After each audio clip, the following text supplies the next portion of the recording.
We have it feels like a non-conventional approach, right? If you think about the traditional approach to communication and what screens you want to be on, it's always been around what's your brand idea, and then this false sense of needing to project that idea on every screen that is out there. What we're thinking about differently at Samsung is how do you begin with your brand idea but push that through the lens of consumer behavior.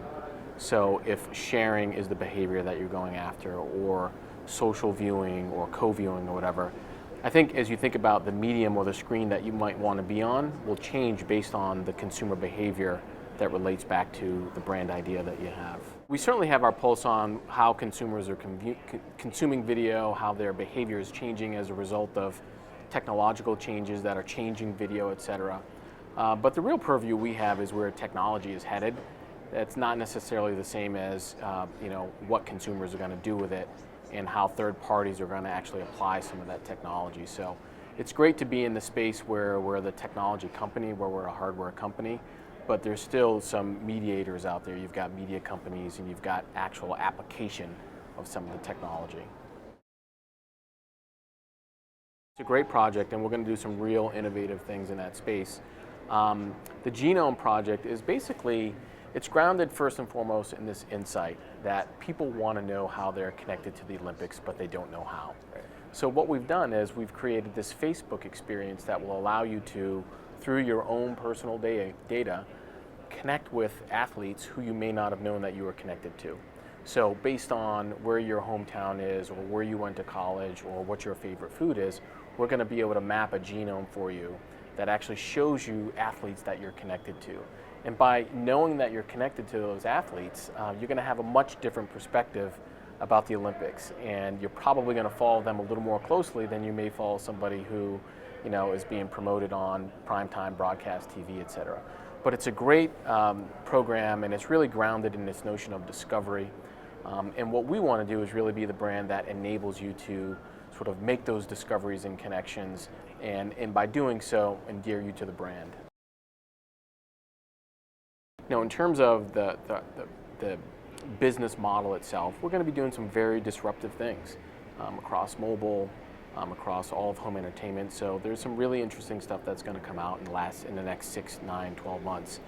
But in addition to that, what you'll see is that we'll continue to progress our approach to marketing, how we're communicating with consumers, our marketing mix, and then more importantly, how we're trying to tap into the cultural space of things like sports, of things like music.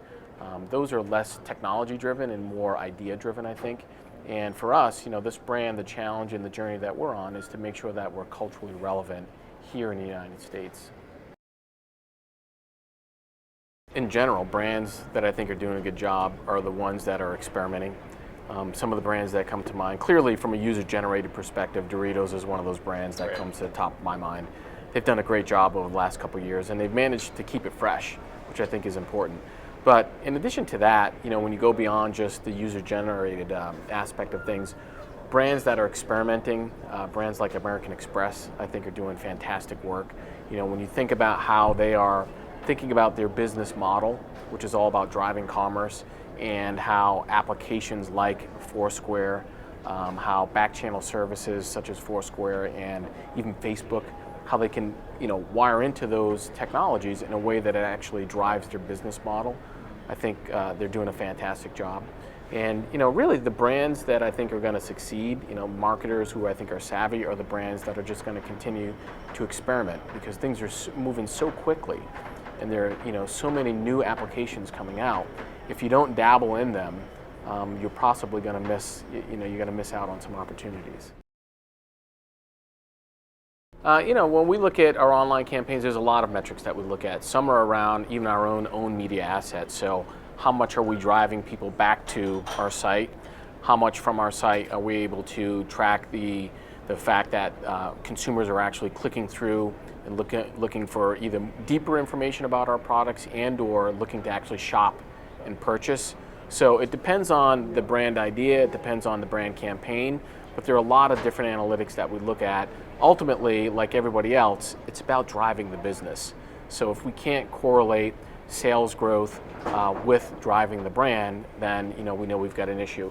But I'll tell you one specific metric that we look at pretty closely is conversation. So not only the level of conversation, but the quality of conversation around our brand, around our products, and around our services. So.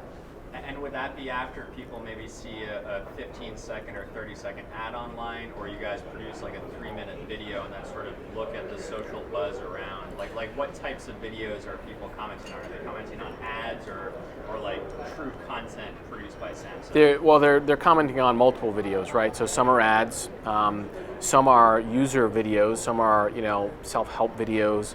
There's a lot of content that we put out there in a lot of different contexts. So we get a lot of feedback on a lot of different pieces of video content that we put out there.